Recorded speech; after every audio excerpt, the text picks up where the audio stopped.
Years ago, while serving time at Fishkill Correction Facility, a Staten Island guy by the name of Sal Maniscalco was with me for a short period of time. His nickname was Sally Fish, given to him for working at his family's wholesale fish business. He was respectful and quiet, and I liked him. A while back, I came across an article regarding Sal and recently looked deeper into it and thought I'd share it.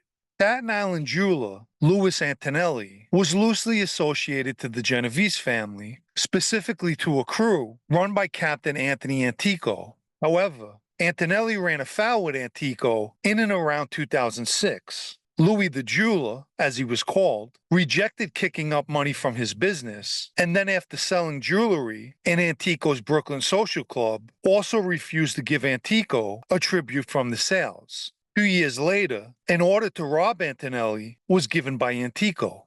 A crew of Genovese associates were to carry out the robbery. They included Maniscalco, Anthony Pica, and John DeLotro, all of Staten Island. I'm not sure if DeLotro is related in any way to Gambino member Baby John DeLotro, who also lives on Staten Island. Pica recruited Joseph Gencarelli, Christopher Price, and Charles Santiago to assist with the robbery.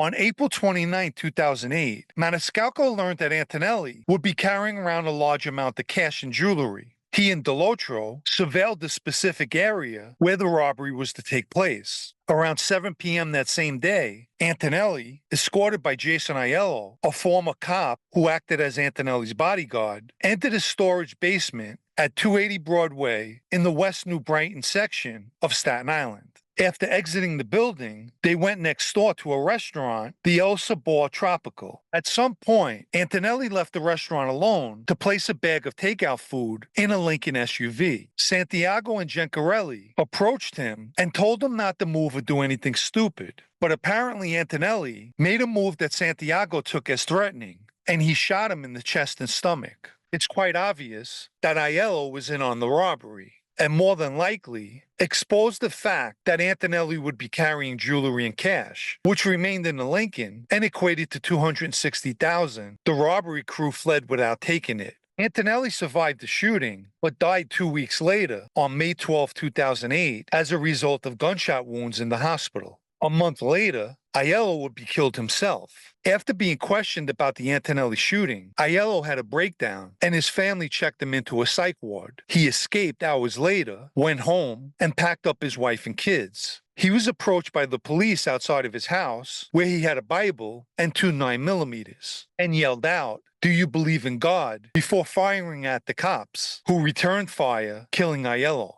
In August of 2008, all involved in the attempted robbery were indicted with the exception of Antico. Gencarelli was the first person to begin cooperating, followed by Maniscalco, who pled guilty to robbery conspiracy, weapons possession, and causing death through the use of a firearm. Antico was charged in March 2010 and was in federal prison at the time for an unrelated case. Maniscalco would testify at Antico's trial, but Antico was ultimately acquitted of ordering the robbery, but was convicted of racketeering and sentenced to 20 years. And despite testifying, Maniscalco received a 9-year sentence. I looked him up on the Bureau of Prisons website, but his name doesn't come up, and he's most likely now in the witness protection program.